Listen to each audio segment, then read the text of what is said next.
Welcome to the TechSource.tv. Now today we're not doing a full-on review, I'd say more so like first look / quick look of the Lenovo X1 Carbon. Now my name is Dan, and today, as I already said, it's the Lenovo X1 Carbon Ultrabook time. Sweet.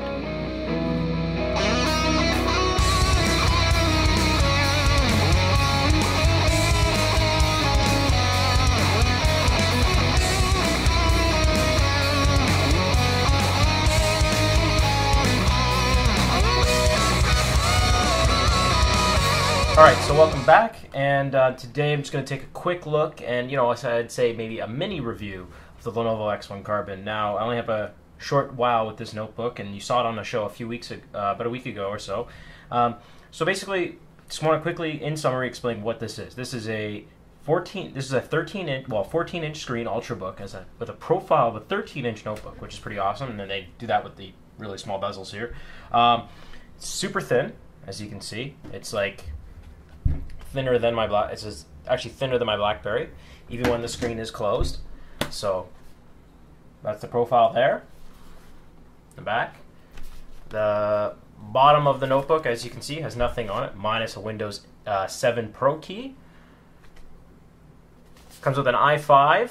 I can't remember the actual model name, so I'll get you that in a second. 4 gigabytes of RAM, 120 gigabyte hard drive. So this is not the top of the range model, but it's still a good model. Features a very nice, vivid, really big screen, good viewing angles on it here. So I'm just going to go ahead and log in, and let's show you some of the other features. So I'm just going to show you some of the exterior styling details here on the side of the laptop. So as you can see here, we have a USB 2.0 port plus a charging port. We have here the wireless on and off switch. All our heat comes out of the laptop. So our external ventilation port, power, so this is for your charger. Moving around to the front, as you see there's nothing, very, very low profile design as you can see. Moving it around, shine some light on there. We have a SD card slot reader here. We have a headphone jack. We have our mini display port. So and as well as one USB 3 connector. And moving on to the back of the laptop, there is nothing. Actually, right here is where your SIM card would get installed. And it is nicely kind of hidden there, which is really nice. So you actually just open this door here, and you'll get to your SIM card. It uses a standard SIM, which is nice. So it has a built-in 3G antenna on it, and you just need to bring your own SIM, really. So the X1, as you can see here, they just got the Windows startup screen here, asking me to do Control-Delete to log in because this PC is on a domain. As well as we got the nice keyboard here. They actually, I'll show you in a second, they actually got like a concave feel to them. So when you put your finger over them, there's actually they're kind of like dipped like this, which is nice. It feels really good and high quality on your fingers. We also have the classic nub here, the red nub. That's notorious of all ThinkPads. I don't think they'll ever get this away.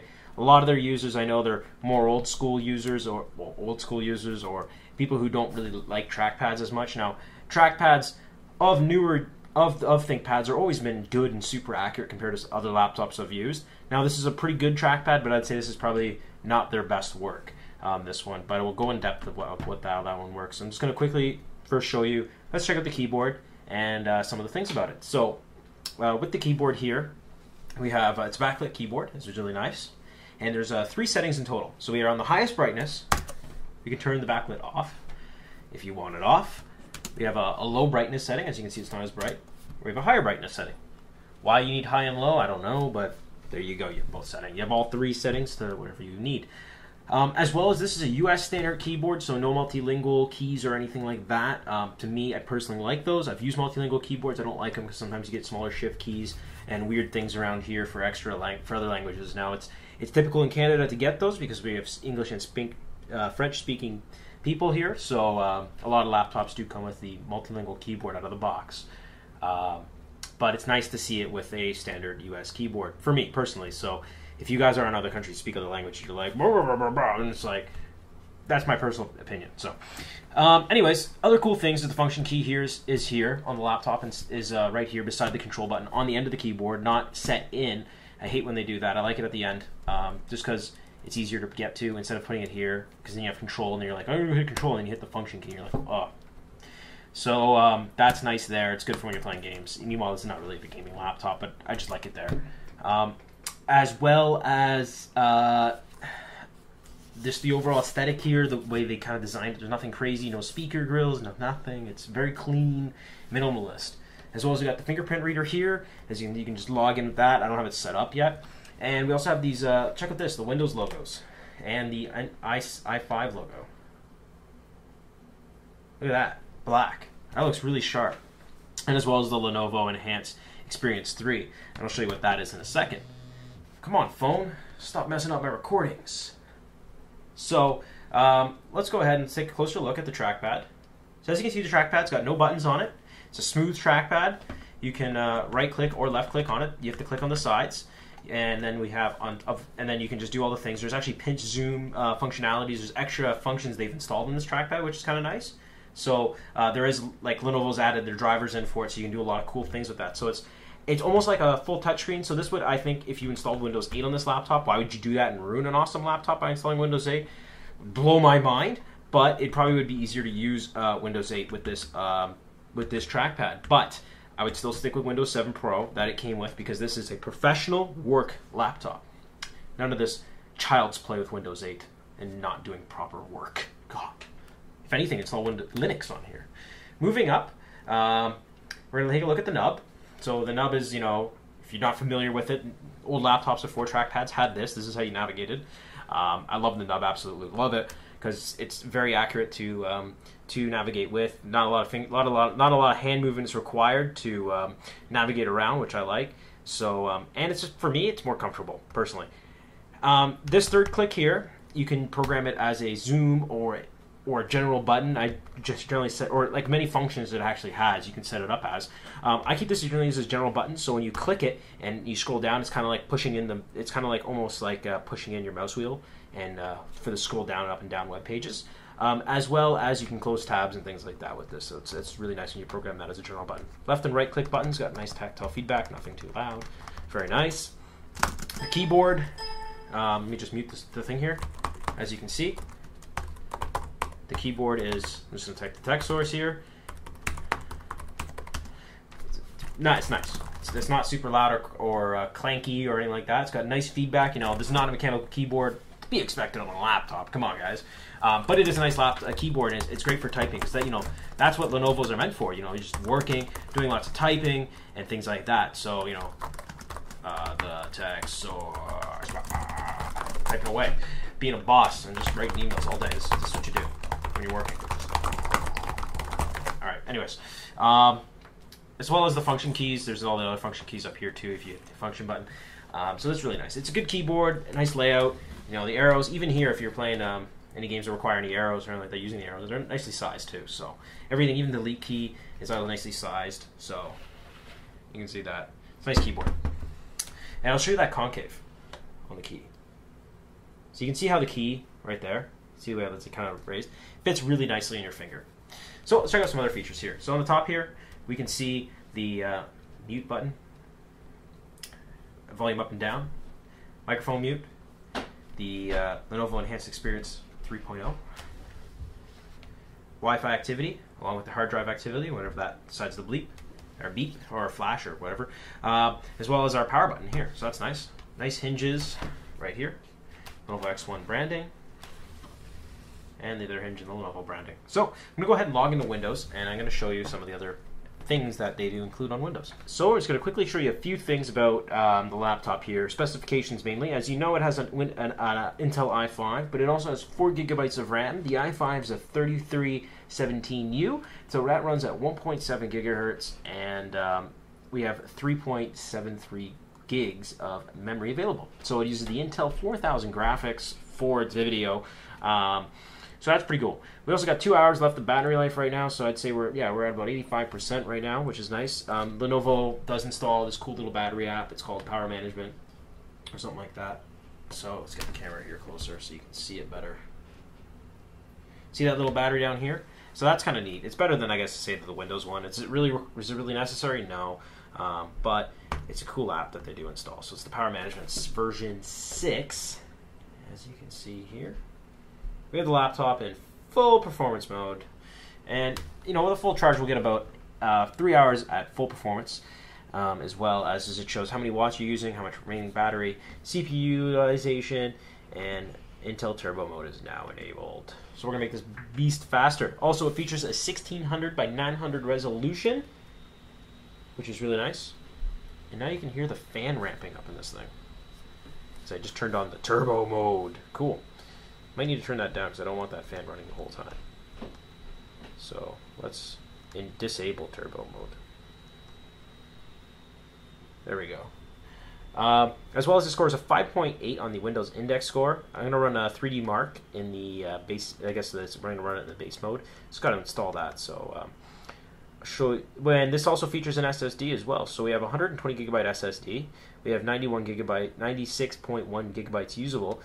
57 total right now left over on the drive, which is nice. We have a few things installed like Office, and now going to be 3D Mark 11. I have to still turn off UAC, but while that installs, let's show you the Lenovo Enhanced Experience 3.0.